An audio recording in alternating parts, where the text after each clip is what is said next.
GM, GM. Daily levels. Today is Wednesday, 20th of March. Today is FOMC day. We're going to be looking ahead at Powell's press conference. I'll be streaming live around that time, so we can watch it on stream. Not much is going to happen with the press conference, not much is going to happen with rates, right? They're going to keep rates where they are with a 99% certainty, so nothing's ever 100%, but basically all forecasts are that they won't change rates. And so then once that's out of the way and Powell's had his press conference, the market's going to look ahead to what's next. There's probably, I think for Bitcoin, it's running completely uncorrelated to stocks, as you can see. Stocks are fine. Even gold, which has been really strong and has broken out and consolidating above its breakout, whereas BTC has had a bit of weakness. That is mostly because BTC was also ripping away ahead of everything over the past number of weeks. So I think part of this is just a relative strength returning. If you look at something like gold versus Bitcoin, like gold to Bitcoin have been getting absolutely crushed. And gold to Bitcoin is actually at multi-year lows. So what does that mean? Well, gold is now very, very cheap relative to Bitcoin. And if people look at gold and Bitcoin as being, one and the same, similar assets, you might see some underperformance by BTC in the short term as gold itself finds a little bit of extra support. For the actual dollar price of Bitcoin, I don't think it's going to make a huge amount of difference. Bitcoin is still, gold on steroids. But if gold keeps rising, Bitcoin will probably keep pace with it, right, in this phase here. And I wouldn't be surprised to see gold just being stronger or as strong as BTC for a while. What that'll mean, though, is when price goes down, right, when Bitcoin's price goes down, gold's just doesn't move very much. And that's what gives gold some of this strength. So you can see this weekly, right? You've got this weekly candle where gold is gaining against Bitcoin. It's not because gold has gone up. Gold actually hasn't moved in 2 weeks. It's because Bitcoin went down. So if we see a little bit of reversion, I mean, is this a chart that you trade? No. But is it a good indication of historically how has gold been valued against Bitcoin? Absolutely. And you can see as well, very clearly, what the long run trend is, which is the most important. The long run trend is that Bitcoin is eating gold, right? Lower high, lower high, lower high, makes a new low, makes a new low. Where do you think gold BTC ratio is going? It's going to go there eventually, in my opinion. But this is an area where, at least in the past, and at important points too, right? Look at the dates. The dates are what matters here. What was this? This was the Bitcoin top in 2021. This was February, March, April into May of 2021. What was this? October, November 2021. The second top of Bitcoin. What's this? I'll leave you to do the rest. Yeah. So I do fully think that gold goes lower. The gold BTC ratio goes lower. And why would that be? Well, it's obvious. Bitcoin is going to catch gold over the next decade. So for that to happen, it has to, right? The ratio has to move in Bitcoin's favor. But if we're at that level where it's been a top twice before, don't be surprised if gold has some outperformance against Bitcoin temporarily throughout the year before we go for Bitcoin to new all-time highs and gold down a bit lower.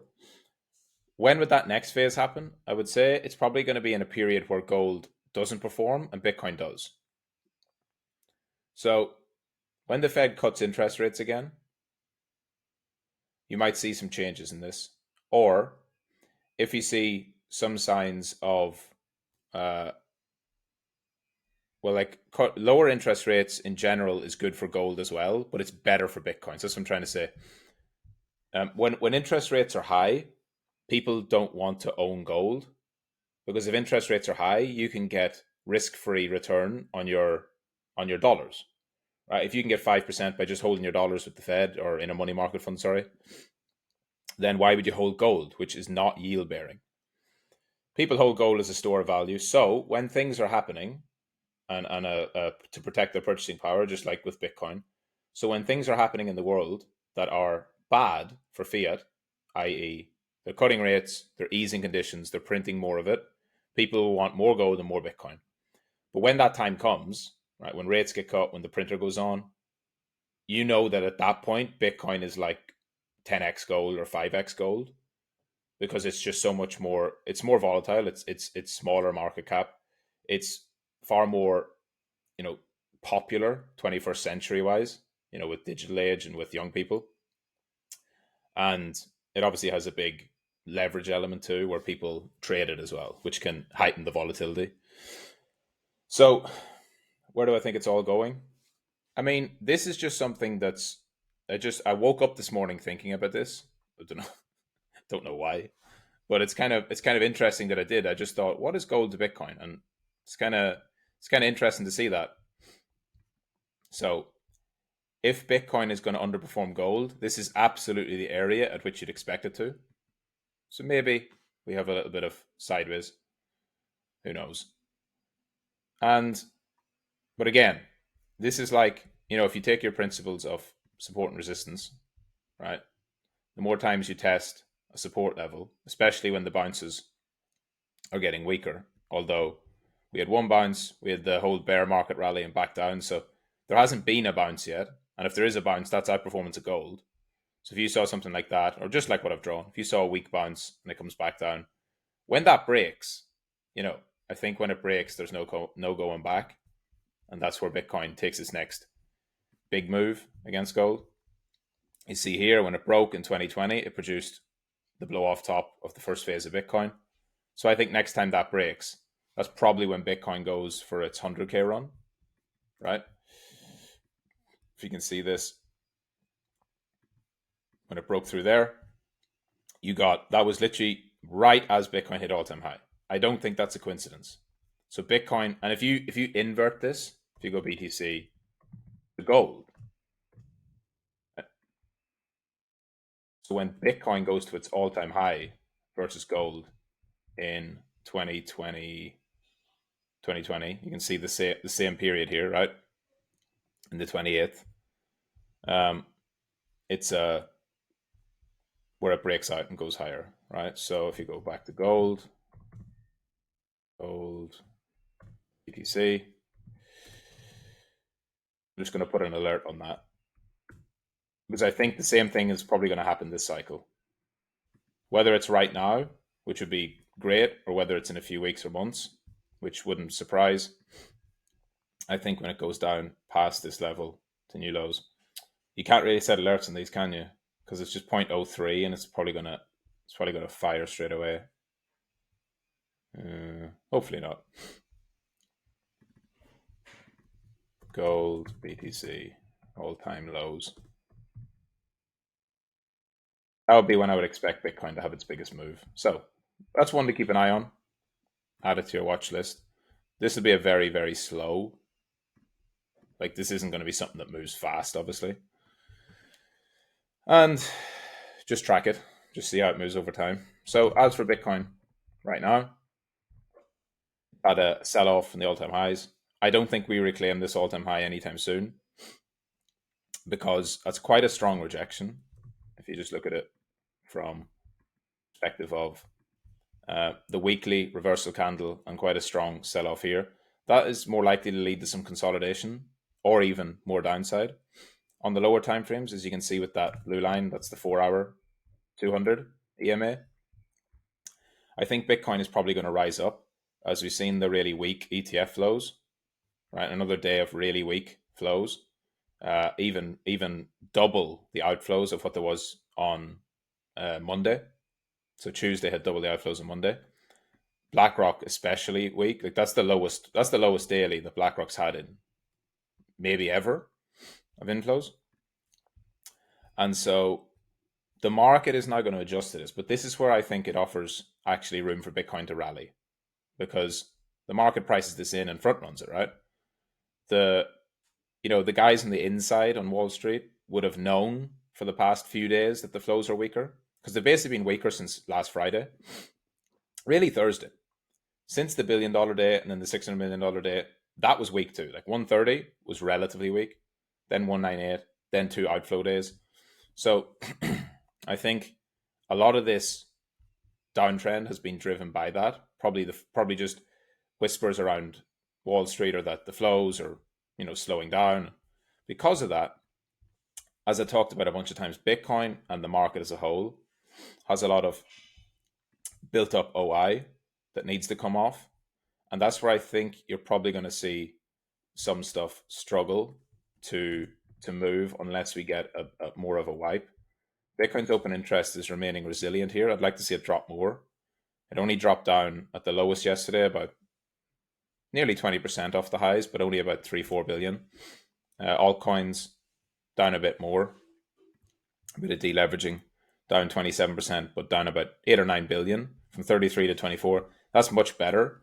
Altcoins actually could be a bit closer to a bottom. I'd like to see the altcoins return back to sort of the late December or early February levels, which would be another, what would that be? Down to 20 billion. Another 20%, another 5 billion to come off.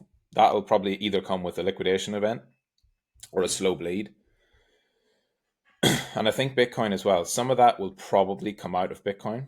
I'd like to see Bitcoin back to this level, right? Because if you look at sort of that area there, I would say that's where Bitcoin is not in the hyper speculative phase. A lot of this buildup of OI is probably quite speculative.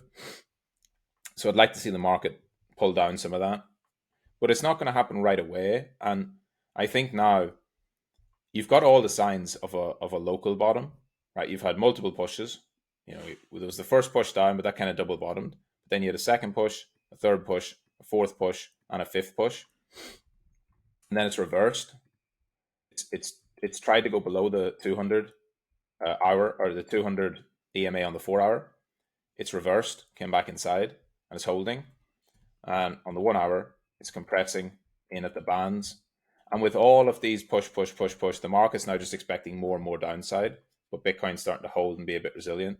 So normally I would expect that to produce some kind of a squeeze. How high will it go? That's the trickier question, because if the ETF flows are going to remain weak, there's still going to be a lot of people trapped long with no real demand to push it higher.